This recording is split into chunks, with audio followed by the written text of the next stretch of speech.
bienvenue sur la chaîne Home Minei. Minei numéro 4 dans ma langue maternelle, également le numéro que portera notre future maison. Je vais partager la construction, l'aménagement et la déco de notre maison. Mais d'abord, une courte présentation. Je suis une jeune fille mariée et maman de 4 enfants. Nous vivons actuellement dans un petit appartement et il est temps de voir plus grand.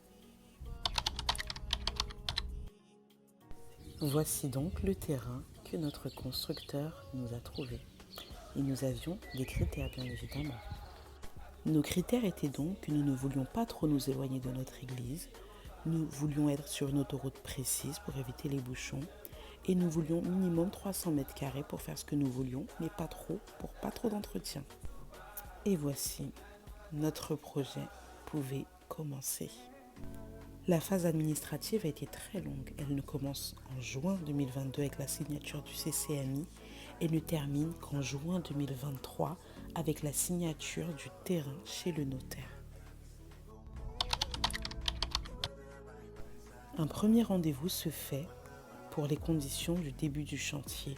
Nous devions débroussailler le terrain et les premiers coups de pelle ont été faits le 28 août 2023 avec les fondations qui sont creusées.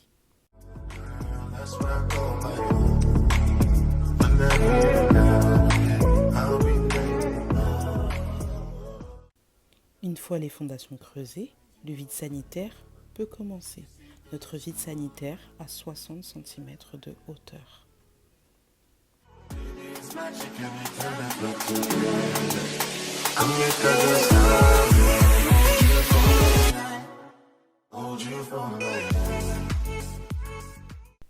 Une fois le vide sanitaire terminé, la dalle du rez-de-chaussée a été coulée.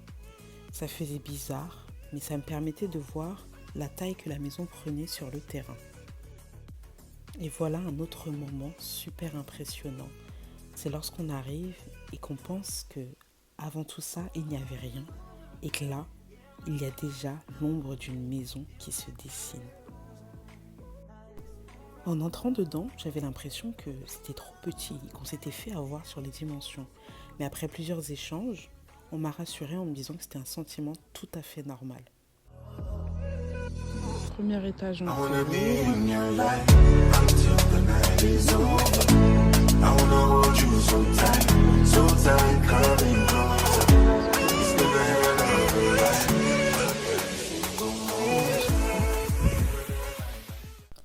Ça y est, la maison avait fini d'être montée et la charpente avait été livrée. Waouh! Tout ça en si peu de temps, c'est super impressionnant.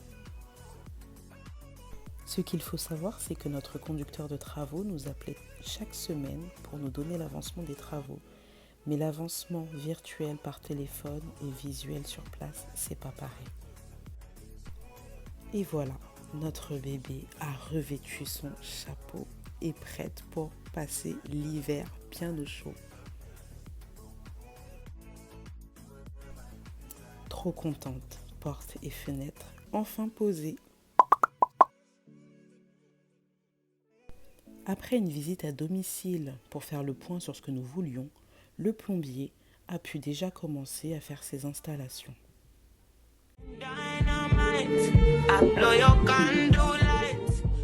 L'électricien est ensuite intervenu suite aux plans que nous avions échangés, sur lesquels nous avions notifié les modifications que nous voulions, les rajouts, enlever des prises, déplacer des prises, etc.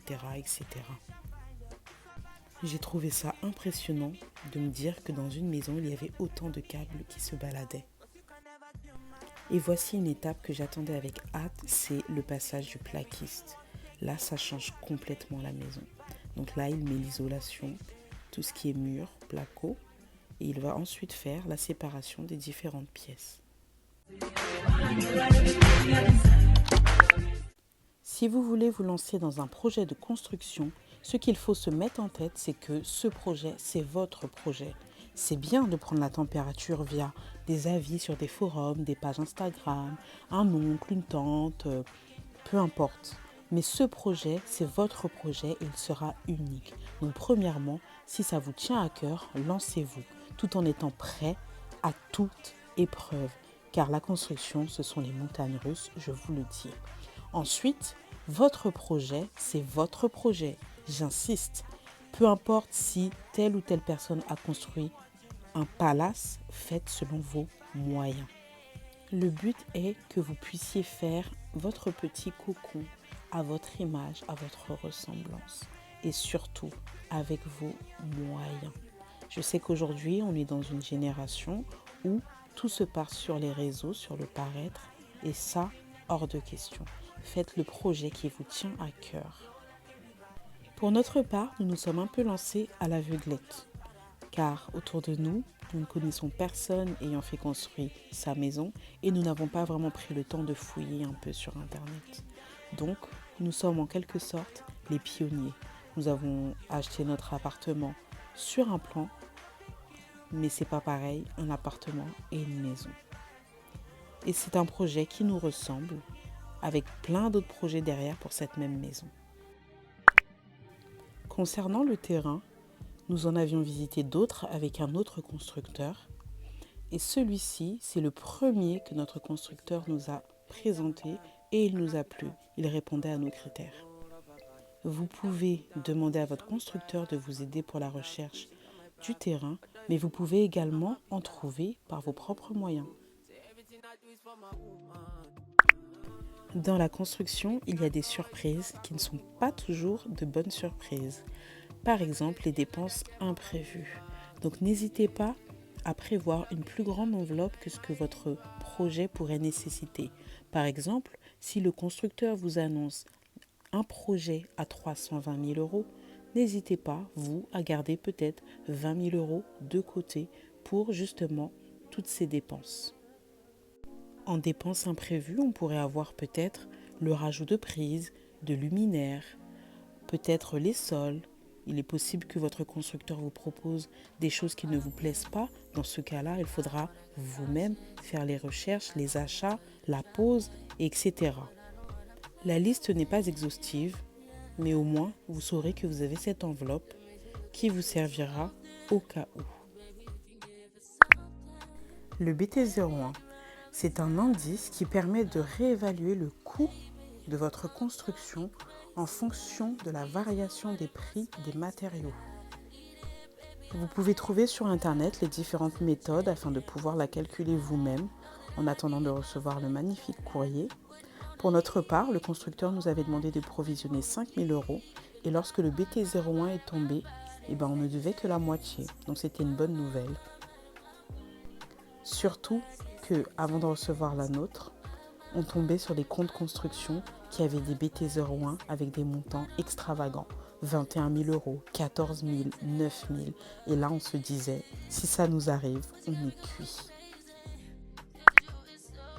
Pour notre construction, nous avons donc reçu le courrier du service des impôts qui nous demandait une taxe archéologique et la taxe d'aménagement.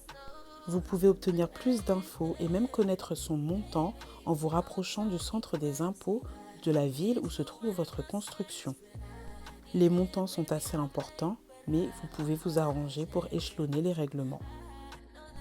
On se retrouve donc dans le prochain épisode pour la suite de nos aventures. N'hésitez pas à laisser votre avis sur la vidéo, à partager avec nous votre expérience ou éventuellement poser des questions auxquelles j'essaierai de répondre dans les prochains épisodes. En attendant, on like, on s'abonne, on partage, on active même la cloche de notification pour être prévenu lorsque je mettrai l'épisode d'après. Prenez soin de vous. Ciao!